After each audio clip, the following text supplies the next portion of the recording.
Bonjour et bienvenue sur Web TV Pro. Aujourd'hui, on va se parler du cloud et la production audiovisuelle dans le cloud pour Web TV et Studio TV. Alors tout de suite, rentrons dans le vif du sujet. Les avantages de la production dans le cloud, c'est la flexibilité. C'est-à-dire qu'on a accès à des ressources de production depuis n'importe où et à tout moment. Ça facilite le travail à distance et la collaboration. L'évolutivité, c'est des ajustements en fonction des besoins de production. Donc ça se fait en un clic de souris, pas besoin d'acheter du gros matériel.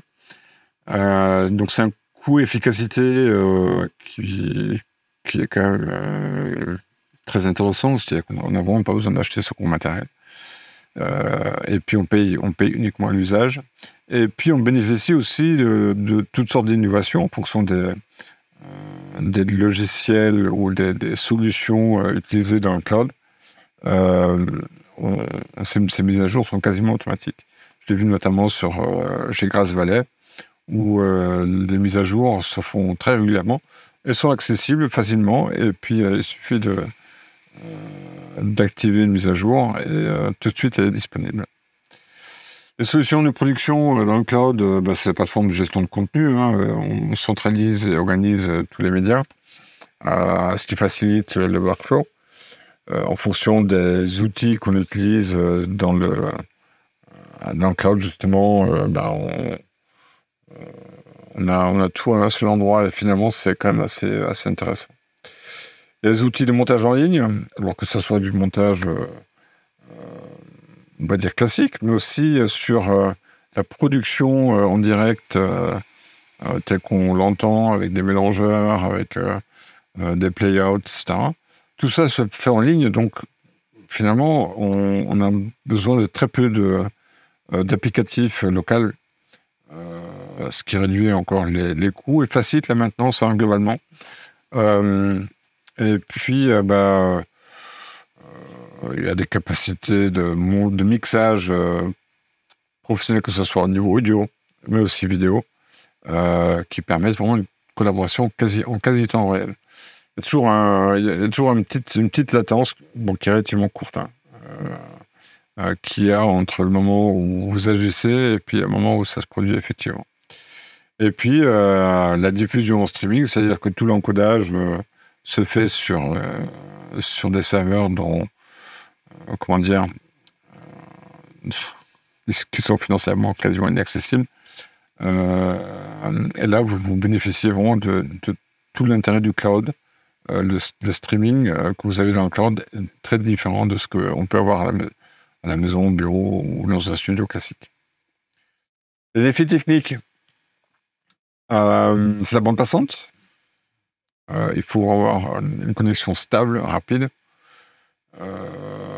Ne fût-ce que pour transférer des fichiers qui sont quand même assez volumineux. Un fichier vidéo, c'est tout de suite quelques gigas. La latence, elle peut affecter les opérations en temps réel. Et du coup, va aussi impacter les interactions à distance. La sécurité de données, aujourd'hui, les gros fournisseurs de cloud, même s'ils sont certainement aussi cibles de cyberattaques, ils ont des équipes qui vont bien pour gérer ce genre de problèmes. La compatibilité des formats, gestion des formats, une fois que vous avez standardisé les différents codecs, les formats, votre production, elle devient fluide. Certes, c'est un défi à relever, parce qu'aujourd'hui, quand on voit les productions, il y a tout. L'acheminement des images vers les clouds, alors c'est la capture, donc on va utiliser des caméras IP ou des encodeurs qui vont convertir le flux en IP, soit à travers SRT, soit à travers encore d'autres protocoles. L'NDI est aussi capable de les transmettre. Mais ça veut aussi dire qu'on va compresser quelque peu le ST2110, je crois qu'il est déjà présent sur certaines plateformes, mais c'est un sujet qui est à venir. Alors là, j'invite ceux qui regardent cette vidéo sur les réseaux sociaux de rejoindre sur YouTube. Et je vous mets le lien, évidemment, comme d'habitude, dans les commentaires de cette vidéo. Allez, on revient à l'acheminement des images vers le cloud. Donc, il y a la capture, il y a une compression et ensuite la transmission à travers des protocoles comme le SRT ou le RIST qui permettent de faire une sécurisation et fiabilisation des transferts. Et puis, le stockage dans le cloud. L'acheminement de l'audio, c'est un petit peu similaire. Ce qui est, comment dire, soit ils sont, ils sont inclus dans la vidéo, soit on les achemine d'une autre manière. Et puis, il faut resynchroniser derrière. Donc tout ça, c'est, comment dire, un petit peu complexe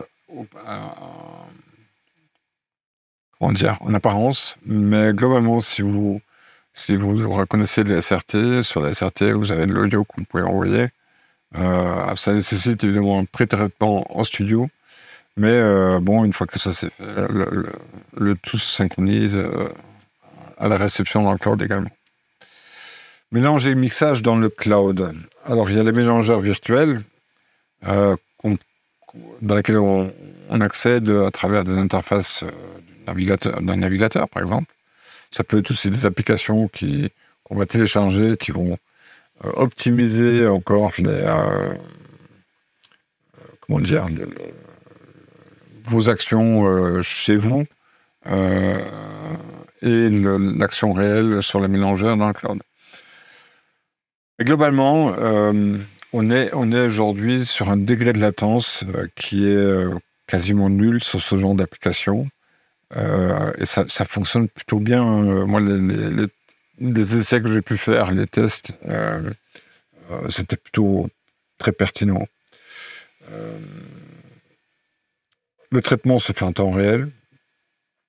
Une fois que vous êtes là-bas dans le cloud, il n'y a pas de délai, il n'y a pas de latence. Ce qui fait que, comment dire, la collaboration entre vos actions dans le cloud et ceux de vos collaborateurs qui sont peut-être aussi à distance ailleurs, finalement, ils bénéficient tous de la même interface. Et ça va tellement vite que c'est comme si vous étiez l'un à côté de l'autre. Le personnel technique en studio, finalement, a ses limites. Vous avez des cadreurs. Ils vont gérer les caméras et les prises de vue. Mais si vous avez regardé un petit peu mes différentes vidéos, notamment sur les caméras PTZ ou sur l'automatisation, aujourd'hui, un cadreur, il va traiter plus les images issues du PTZ sans me mettre en studio. L'ingénieur du son, ouais. C'est pas mal d'en avoir un, histoire que le flux soit bien transféré, mais surtout qu'il y a un équilibrage des sons en studio. Technicien réseau, oui, parce qu'il faut bien comprendre que ça se passe non pas dans le studio, mais quelque part dans le cloud, donc il faut avoir, c'est du réseau, rien d'autre. Et puis, ce technicien réseau, il va aussi gérer, on va dire, tout ce flux de données pour que ça soit optimisé, en fait. L'éclairagiste, oui, aussi, même si là aussi, aujourd'hui, on peut faire des ajustements à partir du cloud ou à partir d'applicatifs à distance. Le personnel technique dans le cloud, alors là, c'est un petit peu différent. Il y a un réalisateur dans le cloud. Lui, il va réaliser l'ensemble de la production. Ça peut se gérer à distance. Ça doit se gérer à distance. Et puis, pour le réalisateur, c'est une compétence à avoir, vraiment de pouvoir travailler à distance. Mais moi, la plupart, elles sont largement ses capacités de ce travail. L'ingénieur des diffusions, C'est ce qu'on appelle le MCR, je crois. Enfin, en général, c'est la personne qui s'occupe dans le MCR. Il va gérer en fait tous les flux de données, aussi bien entrants que sortants. Donc les protocoles de streaming, etc. Un monteur virtuel, oui. Il faut avoir les capacités à faire du montage dans le cloud. Mais le cloud, c'est encore une fois, suivant le cloud, le type de cloud dans lequel vous êtes, vous avez juste un écran et puis c'est comme si vous étiez sur un PC, c'est quasiment du temps réel. Graphiste dans le cloud, oui, il faut pouvoir faire du design dans le cloud, mais c'est également valable sur un réseau local. C'est les mêmes fonctions, un peu de choses près. Hein. Sauf que là, on est plus sur son ordinateur, mais on est bien dans le cloud. Le workflow est un petit peu différent. Et bon, il y a beaucoup de la pré-production, elle est beaucoup plus importante. Parce qu'il faut tout planifier, que ce soit sur un point technique, mais aussi avoir le storyboard et les autres documents à disposition. Donc, c'est vraiment la pré-prod, elle est importante. La production directe vient ensuite, et puis la post-production, évidemment, qui peut être ou dans le cloud ou localement. Et puis ensuite, il y a la distribution, c'est-à-dire la diffusion, l'encodage vers d'autres plateformes, type YouTube ou autre. Sécurité et conformité, ça revient souvent. C'est quelque chose à laquelle il faut que vous soyez dans le cloud ou non, c'est quelque chose qu'il faut prendre en compte en permanence, que ce soit le chiffrement, le contrôle d'accès. Il faut avoir une trace, enfin une certaine traçabilité. Et puis, si la redondance des données applicatives est quand même quelque chose dont il faut avoir vraiment une pleine conscience aujourd'hui.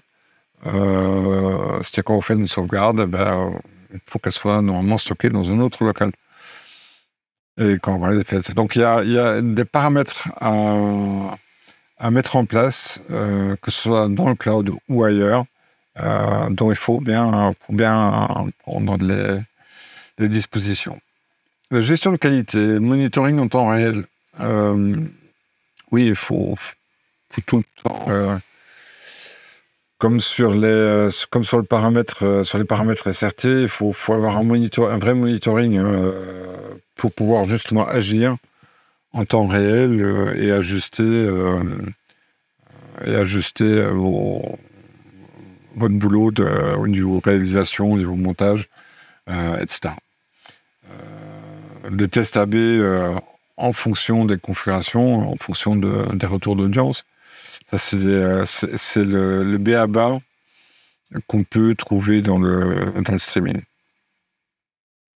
Et post-diffusion, il faut bien analyser les logs de ce qui s'est passé, trouver quand il y a des anomalies, et puis les corriger pour prémunir de ça.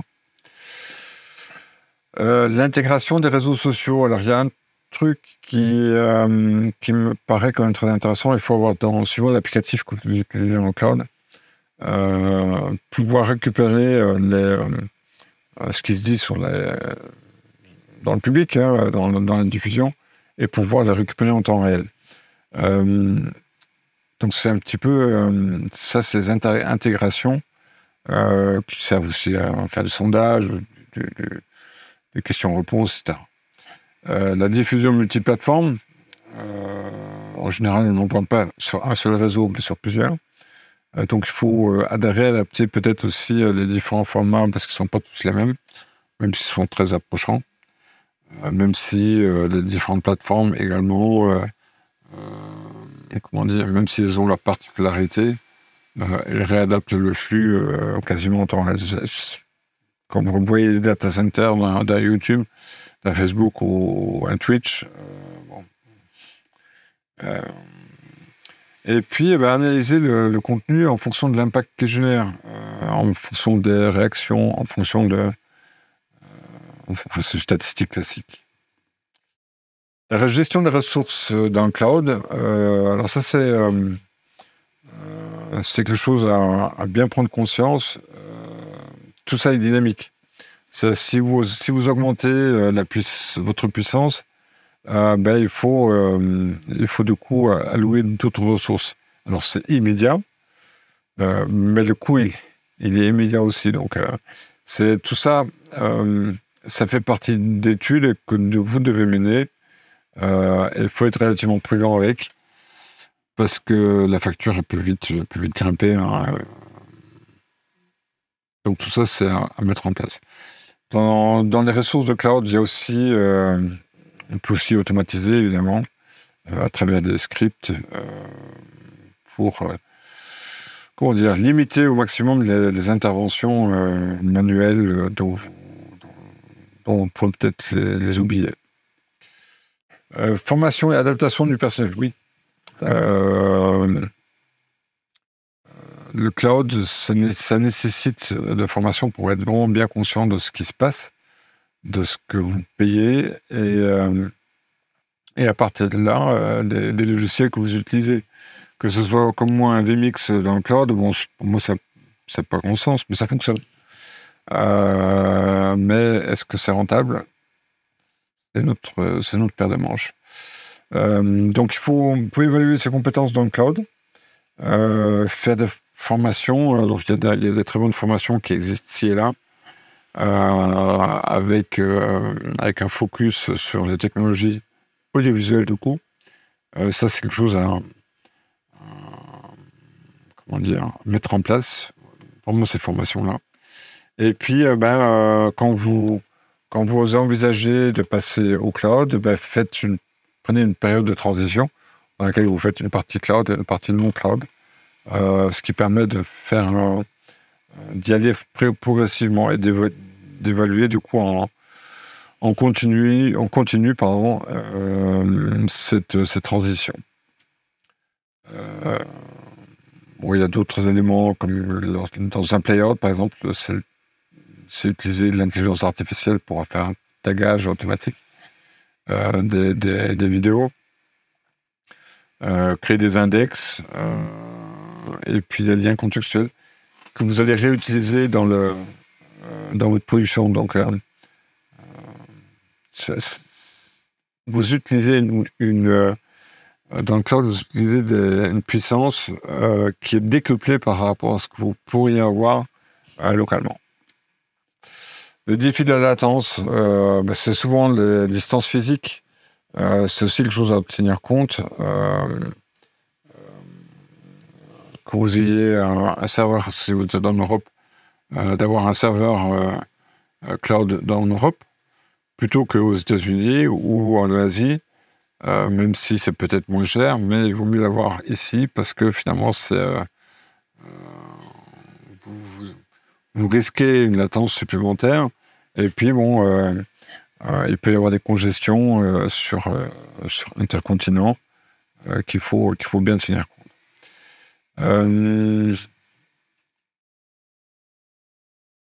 L'utilisation de CDN, donc Content Delivery Networks, je vois pas très bien ce que ça fait là.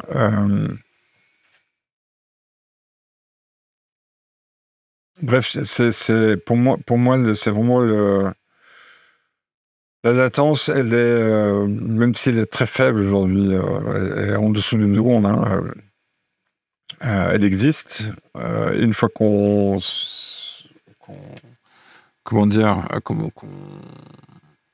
a pris l'habitude de cette latence, on sait la prévoir. Donc on réagit encore différemment. Mais bon, il faut en tenir compte. Et ça, au début, c'est un vrai défi. L'évolution des rôles techniques, oui, un ingénieur broadcast, il peut devenir architecte cloud media. C'est des nouvelles. Comment dire? C'est une conception du cloud. Le technicien vidéo, il va devenir un spécialiste du streaming. Le monteur, il va être un éditeur dans le cloud. C'est des métiers qui évoluent. Pardon. C'est des métiers qui évoluent et c'est normal. on évolue déjà vers l'audiovisuel SDI classique pour passer à l'audiovisuel IP et puis également à l'audiovisuel dans le cloud. Donc ces évolutions, elles sont normales. Elles offrent des avantages, notamment, je pense notamment à la période du Covid que nous avons tous vécu, où là le cloud a rendu bien des services. L'avenir de la production dans le cloud, c'est le studio virtuel IA. Ça peut être très intéressant.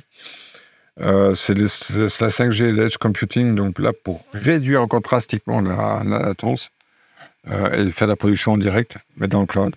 Et puis, production en réalité virtuelle, oui. C'est l'avenir.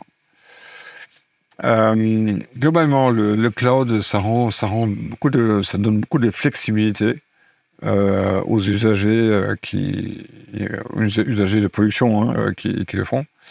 Et puis, ça démocratise un certain nombre d'outils de production professionnelle. Et ça, c'est quand même très pertinent à courte échéance, d'ailleurs. C'est de l'innovation continue aussi, parce que finalement, toutes les nouvelles technologies qui sont en train d'émerger, elles se retrouvent très facilement dans le cloud. Et puis, vous en bénéficiez quand vous produisez comme ça dans le cloud, vous en bénéficiez quasiment tout de suite. Défi persistant, c'est la latence, c'est la sécurité, et puis c'est la formation du personnel qui est un élément non négligeable. Ça devrait être quasiment continu. Donc voilà, c'était tout sur le sujet du cloud et l'audiovisuel dans le cloud. C'est un sujet très vaste et complexe. Je reviendrai dessus, je pense, dans les prochaines semaines. Parce qu'en fait, tout le mouvement qui se fait actuellement, il se fait vers le cloud. Donc voilà, je suis Gilbert Weinborg. Vous pouvez me retrouver sur mon blog weinborg.fr où vous trouverez de nombreuses informations sur le cloud, sur l'audiovisuel et de nombreux textes que j'ai pu écrire. À très vite. Merci d'avoir visionné ce webinaire sur Web TV Pro. J'espère que vous avez trouvé le contenu enrichissant et qu'il a apporté des réponses à vos questions sur l'audiovisuel professionnel. Mais ce n'est que le début. Pour aller encore plus loin et adapter ces connaissances à vos besoins spécifiques, je vous propose une véritable immersion avec un séminaire personnalisé, directement dans vos locaux. Que ce soit sous forme d'ateliers pratiques ou de conférences, je suis à votre disposition pour approfondir les sujets abordés, répondre à vos questions spécifiques et vous accompagner dans vos projets audiovisuels. Contactez-moi dès maintenant pour organiser cette session sur mesure et garantir une transition sereine vers le monde de l'audiovisuel. À très bientôt.